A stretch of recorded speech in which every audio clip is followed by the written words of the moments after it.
What's up, everybody? It's your boy, the Jewish Draft, back again with a generic-ass intro. It's the Jewish Draft back again with Season 4, Week 3, post-commentary and team builder all in one, per usual. So wrap it all up like a burrito all in one video so I don't have to do it twice. So this week I am up, or I was, I'll say I am up against the San Diego Charizards, coached by Dorkman75. Also, I will refer to him as Dork, or Dorkman, whatever. The 75 is unnecessary, whatever. He is new to the RBL. This is his first season there. He was brought on, or he was brought in as part of the Survive gang, as we like to call him. There was a bunch of guys who user Survive 9. He's with Blondito. You'll maybe know him if you know the channel. He brought in a bunch of people to the RBL because we were looking for new guys. He's one of them. I know Dorkman has a lot of experience with other groups like ours, other drafting leagues. So I was scared out the get-go for, I was scared out the get-go for any sort of just like crazy, unexpected stuff as these leagues tend to do. And since he has experience, I was expecting some crazy stuff. So I know you can see that first set, but first I'm going to go over his team real quick. So his team is Mega Alakazam, Terrakion, Bisharp, Milotic, Mandibuzz, Rotom, Cut, Aromatisse, Vileplume, Magmortar, Claydol, Licky Licky, and Doublade. Now, looking at his team, I knew for a fact, just for a fact, he was going to bring Alakazam and Mandibuzz. Those two are way confirmed, and as you will see from the thumbnail, I made that thumbnail, before the actual game. I like to make the thumbnail before the game, just to see how correct it is in the match, and since the thumbnail is Mandibuzz, and I'm scared of the Mandibuzz, you can kind of guess he brought Mandibuzz this game. So, the team I built, looking at him, he doesn't have very many solid rain checks, but at the same time, rain isn't amazing versus him if I go full rain. So, the big threats to my team, okay, look at his team, everything's a threat to be honest, but I have ways to get around all of his threats, except for, in my opinion, I don't have great ways of dealing with Milotic, Mandibuzz, and Licky Licky. Licky Licky can get handled by Mega Gallade, and if you saw the team before, I'm bringing Mega Gallade. But based on the spread and the set I have, that was to cover the more offensive threats, such as Alakazam and Bisharp, I wasn't able to bring things that could take on the Milotic and the Mandibuzz, or in a sense. You'll see.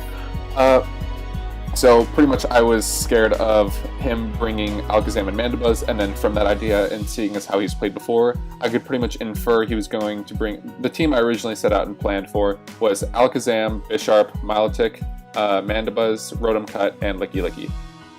Is that 6? Yeah, just all again, Alakazam, Bisharp, Milotic, Mandibuzz, Rotom Cut, Licky Licky, yeah. So, just looking at that, I tried to build something that would beat it, and then at the same time, I also thought he could bring Doublade or Terrakion, but I wasn't expecting either of those as much because I have really good ways to beat them. Doublade does hard walls the majority of things Mega Gallade would bring, aside from like Fire Punch or Knockoff, but then Knockoff, I think, doesn't 2-hit KO.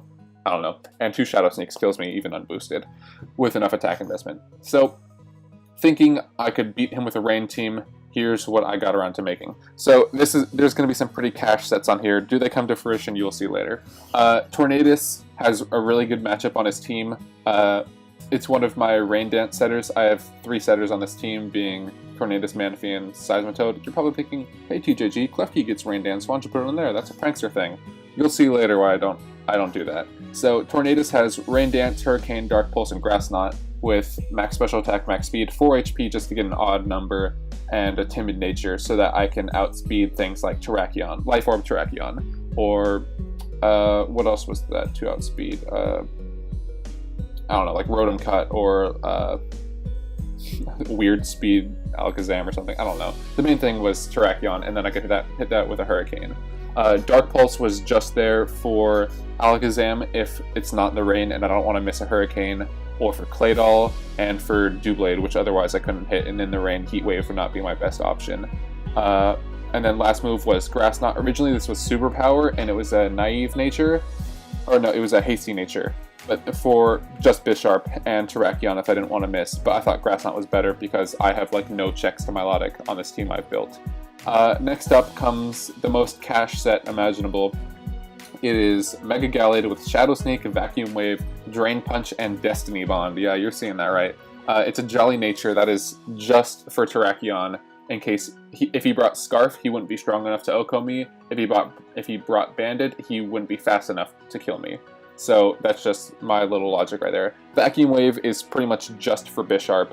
It does like 80% with just uninvested. I guess that 4 special attack, whatever. Unless you brought Assault Vest, in which case I would still be able to 2-hit KO. And the big thing was that Vacuum Wave would be able to outspeed him, or out-prioritize his Sucker Punch, so if he went for Sucker Punch versus me, it wouldn't end up doing anything. And then I could hit him with 2 Vacuum Waves. That was my way to beat last Mon Bisharp with an SD boost up. Shadow Sneak is there for Alakazam because, like the Vacuum Wave, it does like 75-85%, somewhere in there, to a Mega Alakazam. Drain Punch is there for Licky Licky and just general getting some recovery back, etc. I can't touch Aromatisse or File Plume or things like that. No Psychic Stab. I couldn't find a way to put it on there because Destiny Bond seemed very necessary at the time to take on Mandibuzz. Because this team, if you look at it, the only 2 things I have are Tornadus and Manaphy to take on the Mandibuzz, and I guess Klefki's Dazzling Gleam. Oh, spoilers, it has Dazzling Gleam on there or whatever. I would have to hit a Hurricane, hope I hit a Hurricane, and then Manaphy, you'll see what its set is. But if it became too much of a problem, or if Milotic became a problem, basically if any of the walls became a problem, Destiny Bond could definitely outspeed any of them and drop a wall.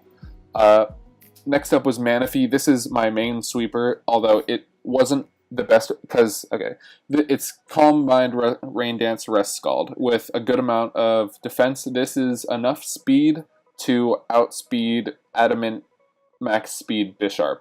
So as long as he wasn't Jolly, I'd be able to outspeed him. And then max HP, and then whatever left over is defense. This is a pretty standard set. I just run 4 more speed on there, I think, than what they normally run at level 100. Yeah, basically this set takes on everything. The main problem to this set is if Mandibuzz, I think it gets Whirlwind.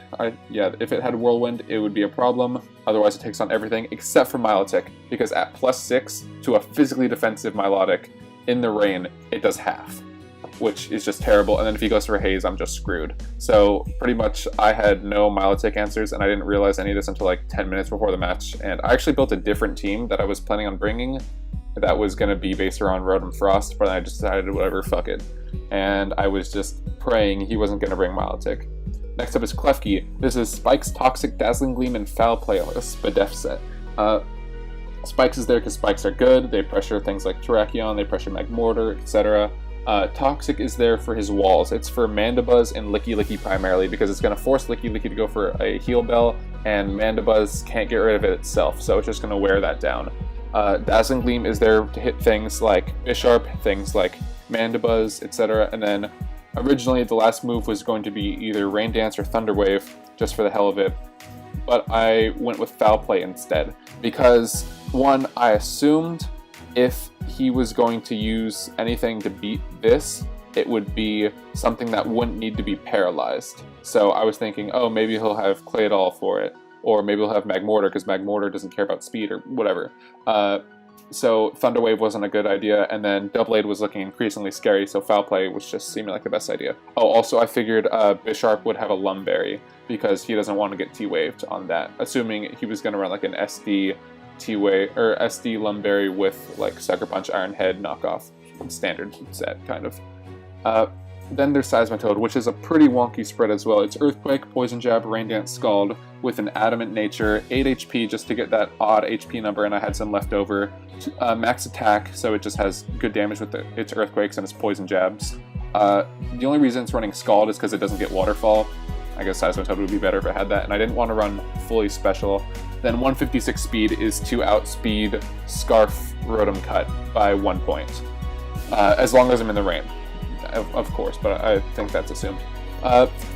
Special could have done a number against this team as well.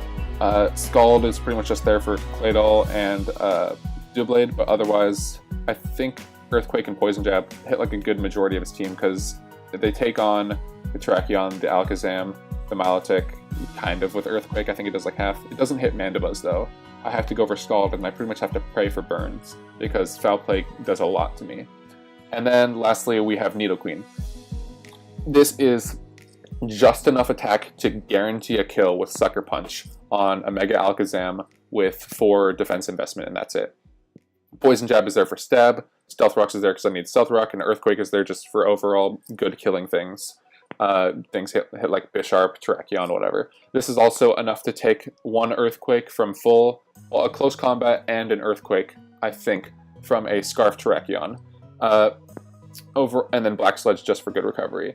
Overall, I think the team wasn't my best work, but it's certainly not my worst work. I don't know, I was satisfied with it, and I thought I would do well in it. So yeah, I also made this team this morning. For the most part, I think I had like the Manaphy set, and I knew I was going to bring dual priority Gallade from like Monday this week, but I didn't build anything until this morning or last night or whatever. And it was late when I was building this. So yeah, let's get into the game right now. So here's the team he ended up bringing. Bisharp, Rotom Cut, Magmortar, Alakazam, Terrakion, and Mandibuzz. So right off the bat, I'm thinking this team just screams Scarf Rotom Cut. Also, the first thing I said when this happened was, I actually said out loud, "Thank you for no Milotic," and I was just like jumping up and down, and it was crazy. I was also interested to see Magmortar, because I kind of like, looking at it, I realized if he predicts right, I don't have a switch in. Like, everything's just a sack. Rotom Cut is just like, I figured it would be his best lead. And the main thing I have for Rotom Cut as just like the normal special attacker is Klefki.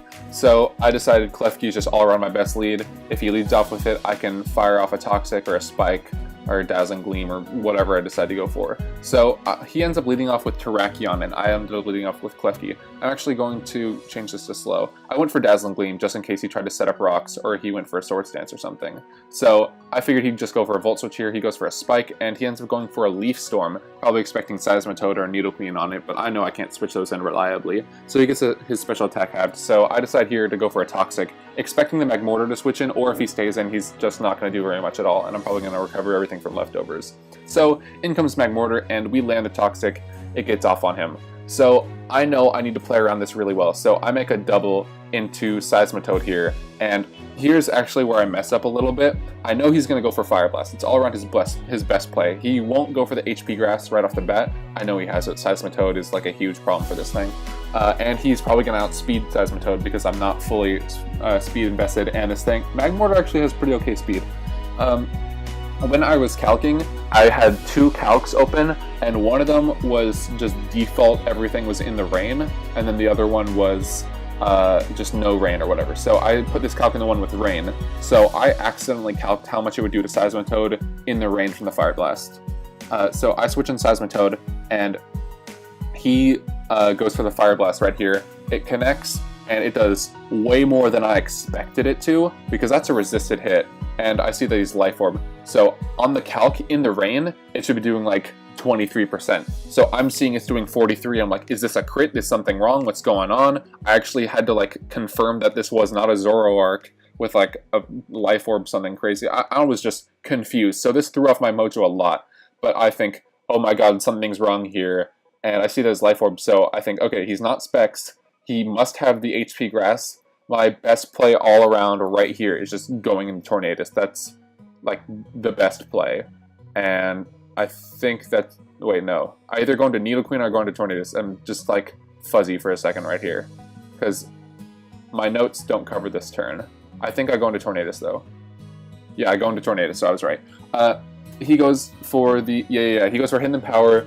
He takes Life Orb hit, and then he takes the Toxic damage, which puts him down low enough to where Dark Pulse can kill, so I don't have to risk the Hurricane. That's what I was missing, yeah. So I go for the Dark Pulse, it kills, knocks him out, he sees that on Life Orb, whatever. So now he gets a fairly free switch into Rotom, and I'm going to have to predict right here what he's going to go for. So I'm thinking in the back of my mind, Dorkman's a good guy, he makes good predictions. Is he going to go for the Leaf Storm here? I can't take that risk, so I pretty much am forced into Klefki.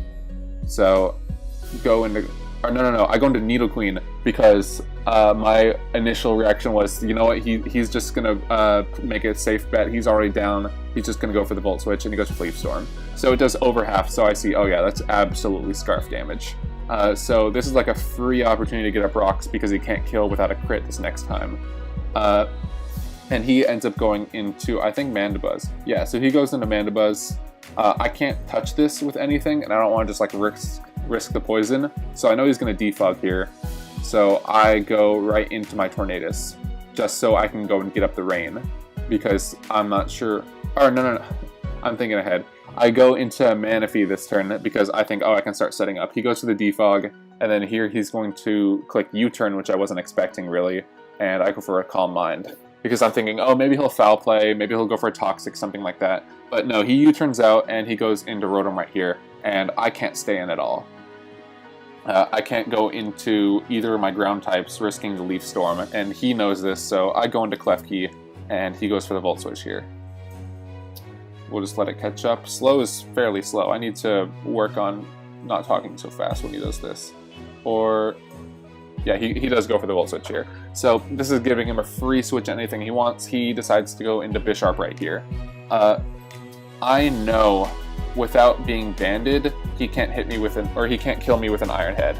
And I don't think he would be banded on the team he's running, because switching between Iron Head and Sucker Punch and Sword Dance and whatever just works too well. And he probably has a Lumberry for just this situation right here, so that he doesn't get fully parried. So I think, oh, I'll go for the Dazzling Gleam. That's going to drop him a little bit, and then he'll kill me with 2 Iron Heads. Then I can go right into Gallade, and I can just fire off a Vacuum Wave, or I can go for a Drain Punch, whatever. So he goes for the Iron Head right here as I go for the Dazzling Gleam, and I flinch. So just from this, I see that he's not Life Orb, he's not banded, he's got to be Lumberry or Assault Vest, but knowing the team, it's definitely not Assault Vest. He's definitely Lumberry. So because of this, I can't kill with a Vacuum Wave right here, and if I go for a Drain Punch, it's going to do a lot of damage to me, and I'm not going to get all the way back up to full, and I would like to be at full with my Gallade for later. So I decide I need to go for another Dazzling Gleam. If he Sword Dances right here, I could be in a lot of trouble. So I basically sack Klefki right here. It's fine. I don't need it that much. It's a great way to deal with Rotom, but it's whatever. So here's the turn that messes everything up. So I go into Gallade. So I haven't clicked a move yet. I'm just giving it some time. I'm letting it go down a little bit, thinking about what do I want to do. Do I want to go for the Vacuum Wave here and expecting him to go for the Sucker Punch? Do I want to go for the Drain Punch? So I'm doing some calcs in another thing, and I see the little exclamation point on the other tab, and I'm like, wait, what happened? So I don't know how, because I didn't click anything, but I Mega Evolve and go for a Vacuum Wave. Now, this is just odd to me, because no one has my account information as far as I can tell, and I never clicked anything. And you'll see me going off in the chat a little bit like, what the hell just happened, what's going on, whatever. And it's not a major thing, because I had a good idea. It was either Mandibuzz was going to stay in, or he was going to go for the Sucker Punch. And he probably wanted to save Bisharp for later, so Mandibuzz was going to be the play. I was probably going to end up clicking Drain Punch. This turn doesn't end up mattering too much, but yeah. So he's in, and I'm all kinds of razzled. So yeah, I just switch out right here because I don't know what to do. So I go right back into Manaphy because he goes for another U-turn, and this is just a free switch back into Rotom. He's got a really good unexpected Volt turn thing with Mandibuzz and Rotom going on. I really like Mandibuzz on his team. I'm kind of disappointed in draft it. So I have no Leaf Storm switch-ins anymore, and I can't risk going for the T-Bolt. So pretty much I think, oh, Seismitoad doesn't do anything this game. I just have to go for the 50-50 and hope he goes for Thunderbolt. But no, he ends up going for the Leaf Storm. But this is actually a good situation for me, because now I get a free switch into Tornadus, and I can set up the Rain for absolutely free, and anything he switches in is not going to want to take a Hurricane. And knowing that he doesn't have a Life Orb on his Bisharp, I can take one hit. And I can, if I wanted to, I could go for another Rain Dance and try and play around with some 50-50s on that. So I decide Hurricane here is just my best play. It's going to do a lot to this Mandibuzz, and anything, like, I know I'm going to hit, so that's great. And I get the Confusion here, and he hits himself in Confusion. This is big, but in my opinion, I think this makes up for the Iron Head Flitch on Klefki, because now I'm able to 2-hit KO Mandibuzz with the Hurricane. I don't know what he ended up going for here. I don't think he went for a Roost. He probably went for like a Foul Play or something. And I think that probably would have dropped me low enough to where some things will end up mattering more later on, as you guys will see. So I go for the Hurricane again here, and that just drops the Mandibuzz. He didn't want to switch in anything else and just drop. So here his best switch in is Rotom, and I know he can't play around with going for Thunderbolt, going for Leaf Storm over Thunderbolt. So this is a free switch into Nidoqueen, and I get that play right. He goes for the Volt Switch, and so he is essentially forced right here to go out into anything else. So that's a free Earthquake, just predicting that. And he switches into Bisharp right here, and it does less damage than I was expecting it to. I thought it might just kill outright, but I don't have enough attack investment for it to do that, to kill outright. So he ends up going for the Sucker Punch right here, which drops me down really low. Nidoqueen lives because it's so bulky, and Nidoqueen picks this off. So now it's 3-4, we're up a little bit. Also, I want to just throw in a little apology right here. I forgot to nickname everything because I was going so fast. This should be Rocket Mother. I changed the nickname on that because shoutouts to Zach for being a homie with some editing stuff on my Pokemon Platinum Soul Locks. Go watch that after this, blah blah blah, whatever, shoutouts. So Nidoqueen's like dead in the water. Nidoqueen actually hasn't died in the league before this, or in the prior matches. So he switches into Terrakion, and I think, oh no, I can't let this thing sit up. I have to stand and go for Earthquake. Plus, Nidoqueen's just kind of dead in the water. But now he gets free Volt switches with the Rotom, so I have to let it drop. I see that he's Life Orb, which is also huge, because now I know he can't outspeed with Gallade. So I can go in here and I get a free Drain Punch, which Gallade just showing off how great it is. And here, I just, he goes in a Rotom. So I think, oh, there's no way he goes for a Leaf Storm, plus Leaf Storm won't kill, and Drain Punch should kill this. So he goes for the Volt Switch here, and I'm thinking, oh yeah, this is crisp, because I can go for a Drain Punch and do a lot to the Alakazam, and then immediately hit it with a Shadow Sneak to do a ton, and it would kill. But I go for the Drain Punch, it does half, which is amazing. I get back up near full, he Mega Evolves, and he goes for Protect. Also, Showdown was being garbage. He apparently canceled that click, but whatever. I think that makes up for my little Vacuum Wave incident for whatever reason. Showdown's being weird. So go for the Shadow Sneak on the Protect. So he sees I have Shadow Sneak, which he told me later he was not expecting it at all. He also wasn't expecting Vacuum Wave, because shoutouts to Gallade for having tons of crazy stuff. So I can't let him sub up on me or switch out or whatever, so I'm forced to go for another Shadow Sneak, even though it was a fairly obvious switch back into Rotom.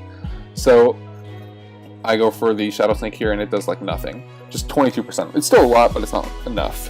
So I'm going to go for a Drain Punch here, and he reveals the Scarf Thunder Wave, which is huge. I break through the Parrot here, so shoutouts to that. Do enough, get back up to full. And now I'm thinking, okay, I have two opportunities here to hit a Shadow Sneak, because Shadow Ball does like 55 to 66% to me, or maybe it's a little bit more than that, I don't know. Either way, I know I can live one Shadow Ball, and as long as I get off a Shadow Sneak on one of these two encounters, it's a 3-0 victory, and that's amazing. So he comes in, go for the Trace, or he traces my Inner Focus, and we get paralyzed right here. I'm thinking, okay, that's fine, I'm gonna live this one, that's whatever. He goes for the Shadow Ball, and he gets the crit. So that crit matters a ton, because it turned a 3-0 game into, you'll see after this.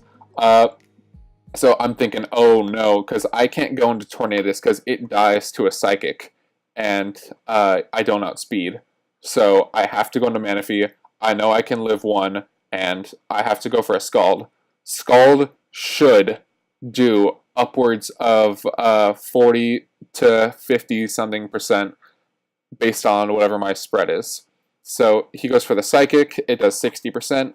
I go for the Scald, it ends up not doing enough to kill, dropping to 16%, but we get the burn! So thank you, Manaphy. I almost ran Surf this week too, just because I wanted more damage, but that seals the game. He's able to outspeed right here with the Psychic and drop us, but the burn brings him down. So we went from a 3-0 win to a 1-0 win this week, with Tornadus being the only one. Tornadus has also been to, I think, 2 games now, and has not died yet. So shouts out to Tornadoes for being 3-0.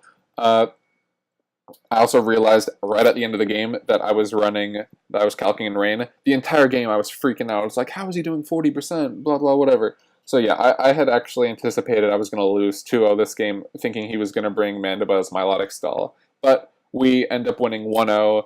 Good game to Dorkman. The hacks were a little bit against us, but we recovered from the paralysis to the burn. I think it's a better chance to burn than to get fully paralyzed. I think it's like 30% versus 25, so whatever. I'm not going to complain about it. We still won. Our differentials are still great. That's all I care about right now. Winning was just a big thing this week. So thanks for that. Thanks for watching, everyone. Next week, we're up against Nub and the Dallas Starmies. He's got the signature rain team. I have the signature pseudo rain team. This should be fun. I'm expecting both of us to bring sunny day mons. This should be great. So thanks for watching, everyone. I'm the Jewish Giraffe, and I'm out.